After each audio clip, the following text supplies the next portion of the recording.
Hello again, everyone, and welcome to another edition, the final 2011 season edition of the ETBU Volleyball Show with head coach Lindsay Mashe.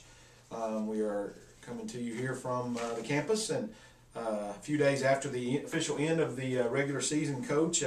I know in some ways it was obviously very disappointing record-wise overall, but there are some little things that I know you can draw some positives from as a coach, particularly with the fact that you basically had a team that was one of your youngest ever, and they competed against some very tough competition throughout the year and got steadily better the rest of the season, didn't they? We did, yeah. There's a lot of bright spots in a couple different games that we played that we really saw the potential that this young group has. I feel like, if we'd had a couple less injuries throughout the year, we really could have gotten even more consistent and more together as a team. But it seemed like every time we'd get one back, we'd lose one out of our starting lineup, and that was a struggle.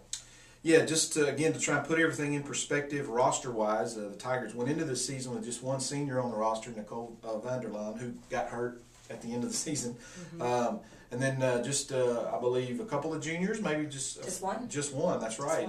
Carrie Colleen, I was trying to give you one more there. But, yeah.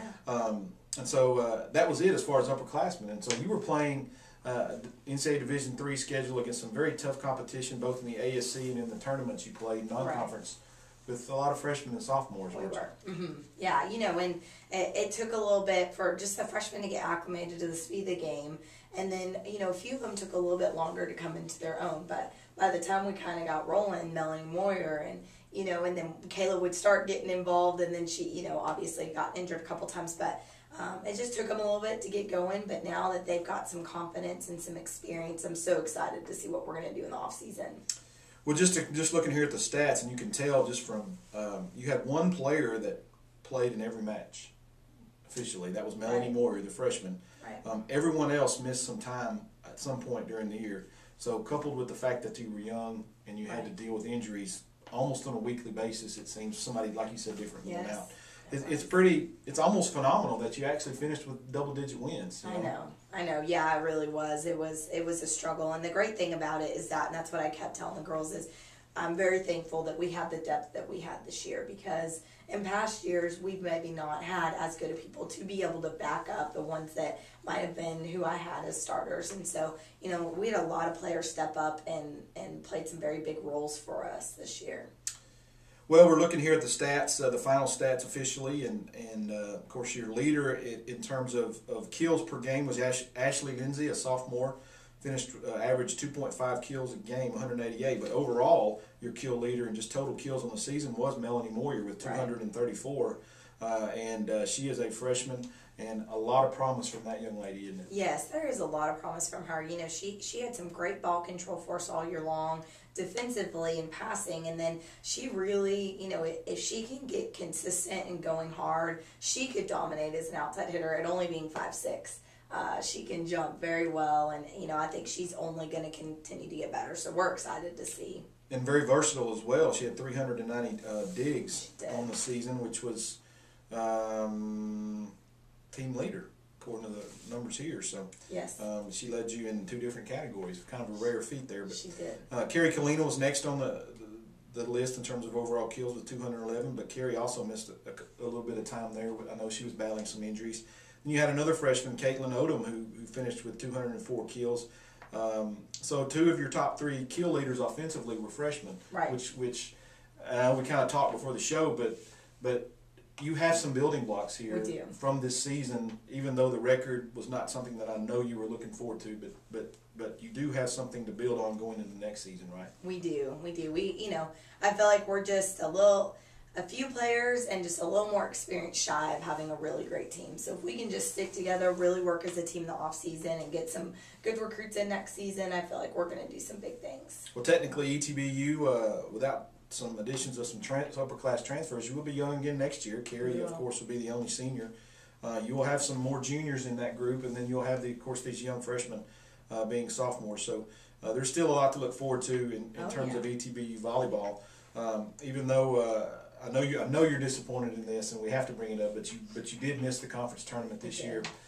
First time in 11 years that ETBU is not going to the conference tournament. Right. But again, you focus on the positives, and the positives are you got a young team, right? And you got some experience this year, wasn't it? Yeah, and we started off slow, and we not had that slow start at the beginning of conference. I think things would have panned out a little differently, and then we took a couple blows right there at those crossover tournaments with Kayla going out with a concussion, Nicole, our senior libero, out with a concussion.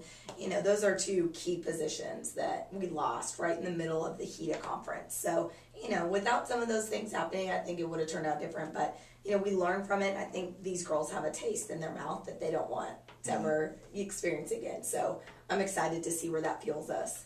Let's talk a little bit about Ashley Lindsay. Obviously, one of your better offensive players, one of your team leaders, and she struggled all year with an injury and just kind of tried to play through it until she couldn't do that anymore. I know from talking to Ashley that she's going to get that fixed this off season and come back next year. How important will having a player like that at full speed for the entire season be able to help you in terms of just leadership? Oh, it definitely will. I mean, she was one of those that we always looked for to get the kill. And with her being, not having that shoulder injury to deal with anymore is going to be huge mentally for her.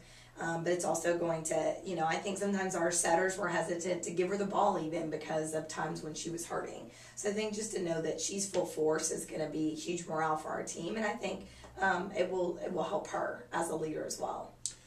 Talk about the group of offensive players you have as freshmen that kind of stood out this year. Of course, we've talked a little bit about Melanie Moyer, but Caitlin Odom as well. And then also in that group is Stormy Champion, who had some really, really impressive matches early on.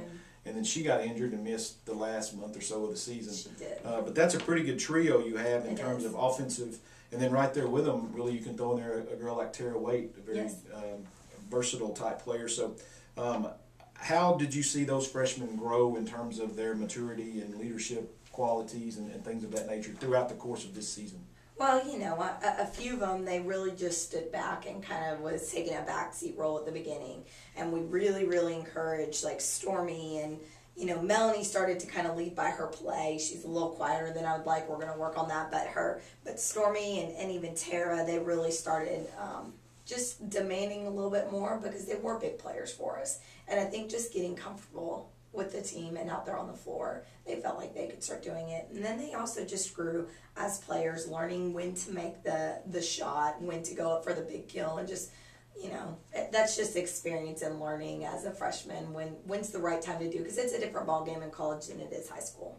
And then also part of that freshman class, we'll talk a little bit about Kayla Taylor, who you haven't mentioned already, but Kayla was your setter coming in and just battled injuries all year long. You mentioned the concussion and then missed some time later on in the year as well. But when she was healthy, you got to like what you saw from her. Oh, for sure. She's so consistent just in her precision where the ball goes. She puts the ball exactly where, and she just has a very good sense for the game. She knows who to run at the right times, and her decision making is only going to continue to get better. But I saw it really grow as the season went on.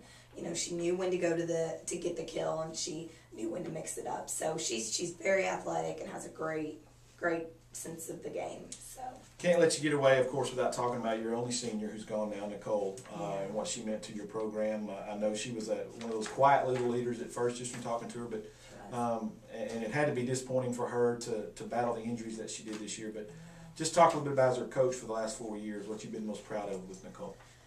The greatest thing about Nicole is that she has given us 110% since the minute she stepped on our floor as a freshman. Every single sprint, never lost one. Just always gave, just everything she could for the team. And then she was also a great leader spiritually for our team, always encouraging people and really trying to, she started a women's athletic leadership, a Bible study, and, just really encouraged that within our team. And she's just a great kid. She's got such a bright future, and I know it was disappointing to end, and it was hard for her to play her last game and not really get to play a full season, but she's got such a bright future, and it's going to be great. Now, I know you've already, even it's just been a few days since the end of the season, but I know you and Chris and your staff have already begun thinking about next year. Yeah. What's the plan now? I know you're going to hit the recruiting trail, but what are some things you would like to get accomplished between now and the spring when you actually get to practice again, and then even going into next fall? What are your biggest goals right now? Well, I think getting all of our younger players, just really get them focusing on their strength training. and just getting stronger. That's going to be a big thing that they're focused on. And then, you know, us as a staff, we're really going to get out there and we just need to find a few key players for next season. And so, you know, we've got to get out on the road and start watching some of those. But we're excited about it. We're talking to some great ones and already have one committed. So good. Yeah. Yeah, that's a good positive to start off with. It is, for sure. Well, once again, this is the final show of the year. We may try to catch up with Coach Mashe periodically throughout the off season just to kind of see how everything's going. But Coach, once again, congratulations again on a season that was completed and all the positives that came along with it. Sure. Thank you. You bet.